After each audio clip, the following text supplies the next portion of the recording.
Hi everyone, welcome back to my channel. I'm Linda, the scrapbooking photographer, and today I am bringing a video to you that is part of the Get in Shape YouTube hop running through January, hosted by Shannon Blinn from Scrapping with Shannon.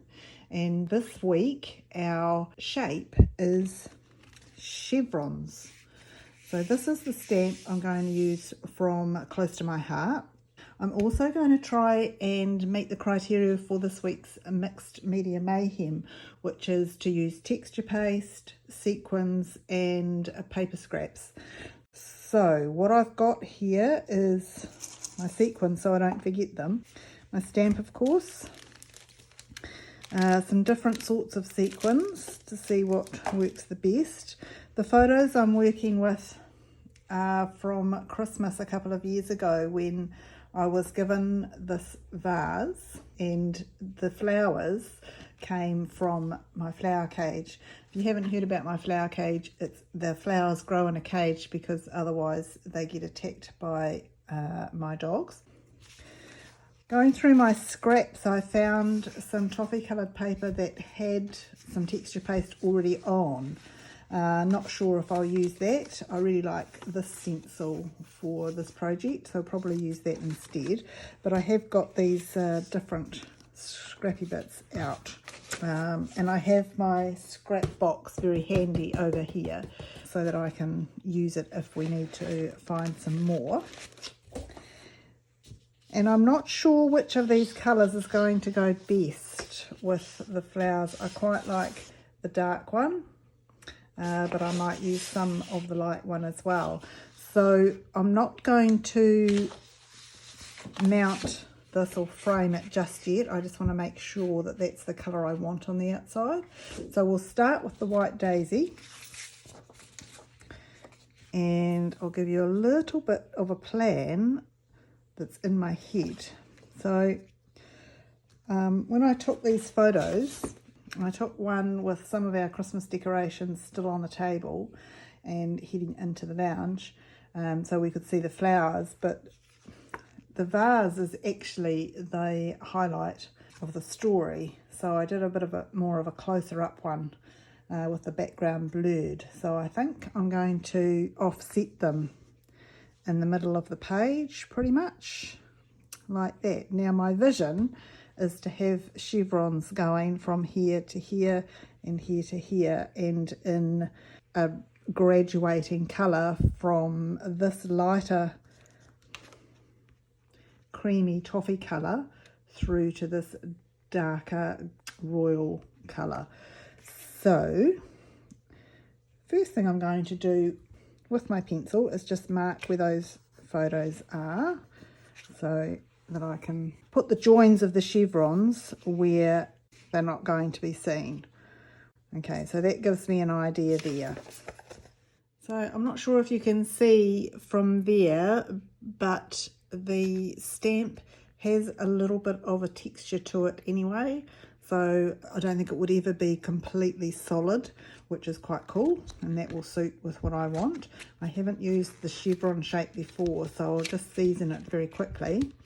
I'm having to stand up today because my cat has decided to join me today and is very comfortable on his back on the chair. He was under the desk in the cool, I think. It's incredibly hot here today. Now I'm going to, as I say, graduate from light to dark. So I'm going to start in the middle with a fairly solid toffee one, I think, and then come either side.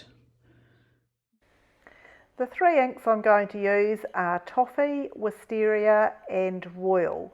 So I'll start with Toffee, and that's going to go right in the middle as I mentioned, but I just want to make sure the colour's right and what a secondary one looks like. So I think I'll do both and probably a third as well.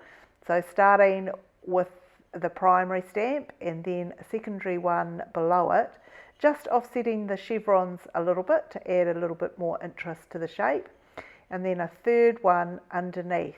So I've stamped twice on the scrap paper to get quite a faded look on that third stamp. And then moving my scrap paper over, I can do exactly the same on the other side. and also taking note of where those lines were that I put on where the photos will go. So hopefully that's got some good coverage. It might be a little bit short from the bottom one, but that doesn't really matter because there'll be other things going there when we decorate the page.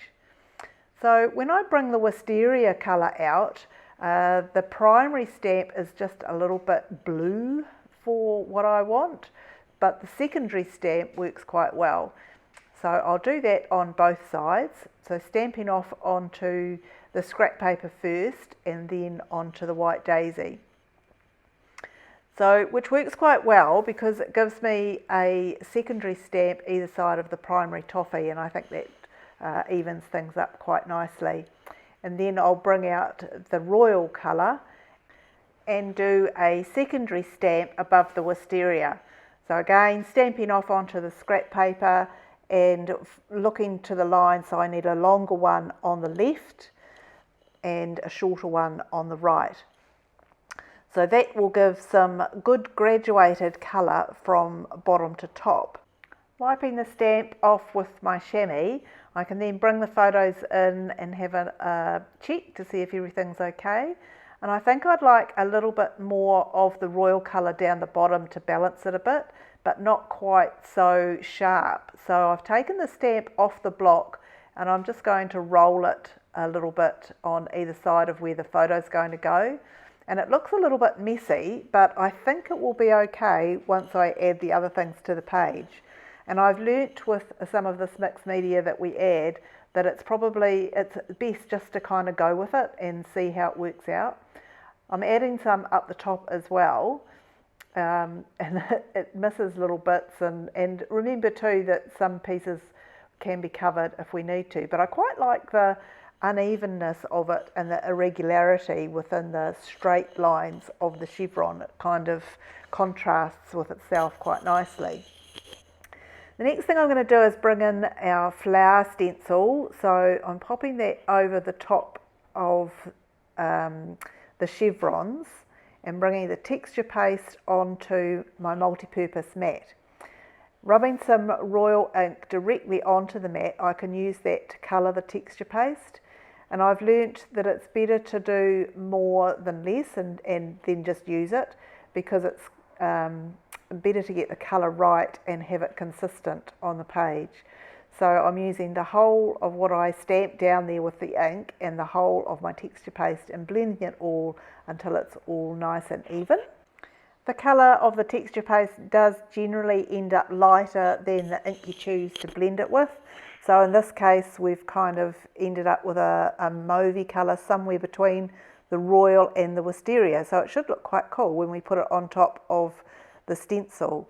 So I can spread it over the stencil fairly sparsely and just make sure that I get those flowers showing through. There's obviously a square side to it, which I don't want to go over the edge of onto the page, but I've got the other two sides overlapping the white daisy, so I don't have to be quite so careful around those bits. As I finish the texture paste on this part of the stenciling, I can scrape it off the plastic and get all the excess off and put it back on my multi-purpose mat ready to use on the other side. So I'm doing this in all four corners, and here I am on the last piece, and you can see that the heat that I'm working in at the moment is drying out the texture paste as I work with it, so I'm having to manipulate it quite a bit to get it through the holes on the stencil. So as soon as I am finished with this, I'm going to have a good clean up fairly quickly before everything goes hard. And likewise with the texture paste, I make sure I put the Glad wrap back over the top of the pottle before I put the lid on, and that just helps to keep it moist. With the background done, it's now pretty obvious that the royal darker colour needs to go behind the white daisy, and the photos I think would look quite cool mounted in both the royal and wisteria. So I go away and do that quickly. And then it's time to have some fun with these assorted flowers. It's a set of die cuts that have been around for quite a while with Close to My Heart, but they've just arrived in my letterbox this week as part of the Boxing Sale purchases that I made. So I'm going to have fun playing with these and using an assortment of the colours that we've got on the page, the royal, a little bit of wisteria, and also some toffee coloured bits too. So I'm going to cut a whole lot out and put them together any old way they kind of work. It reminds me a little bit of a plastic toy I had when I was a kid with lots of plastic flowers that you could put together and then pull them apart and make different sorts of flowers with them. Anyway, it was a whole lot of fun putting these together. So I'll just whiz through this with a bit of music so you can see how they come out.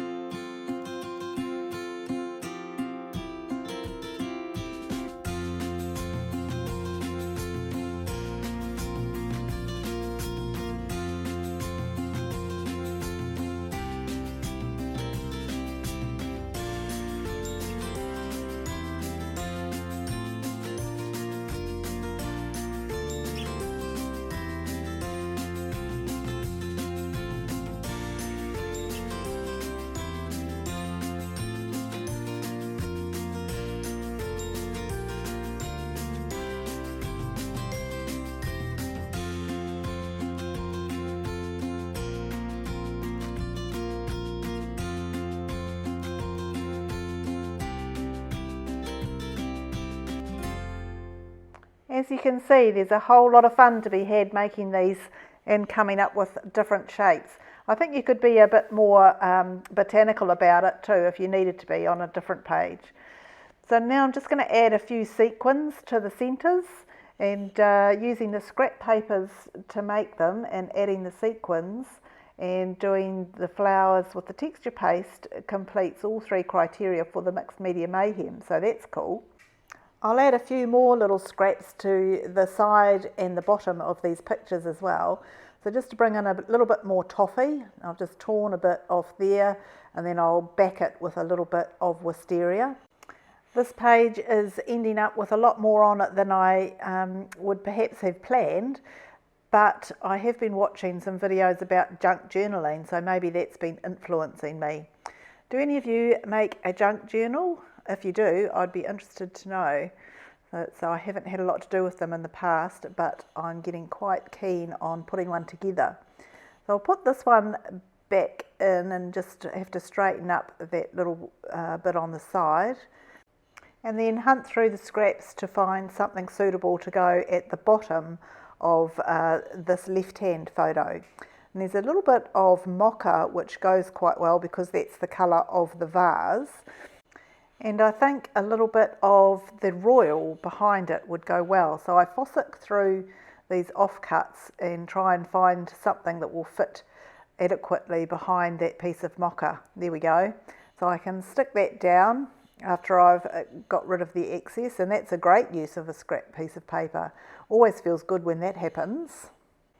And then I can arrange some of my flowers in different places and see how that looks. I'm going to put a little bit of a journaling box down here, and I think a little group of 3 flowers next to it would work quite well. So I'll figure that one out. And while I do that, I'll just remind you that this is a hop for Get in Shape. So there will be a list of everybody else taking part in the description below. So check them all out and leave them some love with a like or a comment. And if you haven't subscribed to their channel, then maybe you'd like to do that as well. So I've got those 3 flowers there, and then up the top on the left hand side I'm going to put a very small title stamped on this little piece of wisteria. So I'll make that piece first and then stamp it before I put it back on the page, but it's going to cover that bit of messy stamping there that I wasn't particularly happy with at the time. My 2 stamps come from some different packs, 2 different packs from Close to My Heart. This one says Where Love Grows and the other one says Home. So given that the vase was a gift and the flowers are grown at home, I thought that was kind of appropriate. And I'm using the Royal Ink on Wisteria cardstock. So once I've stamped that, I can pop it back onto the page and then attach the flowers around the outside just to pretty it up a little bit. I've got 3 down on the bottom right hand side near the journaling box, and I'm going to put 2 up on this little title with a few sequins around the outside just to give it a little bit more bling. And you'll see in the photos at the end of the video that I actually put a 3rd flower down bottom left on the corner of that photo to cover some of the table. So around the outside of the journaling box and this little title, I'm just doodling with my black glitter pen, and it's not even by any means, but if you put a little circle here and there, it makes it look like a knot. So I'll put a couple of close-ups of that in the photos at the end of the video. I'll just snip away and do some journaling, and then when that's finished you can see that I've added the flower onto that bottom left hand corner, and I think we're done. I might add a few little extra gems around the sides here, so you can keep an eye out for that in the photos. Thank you so much for watching. Happy crafting!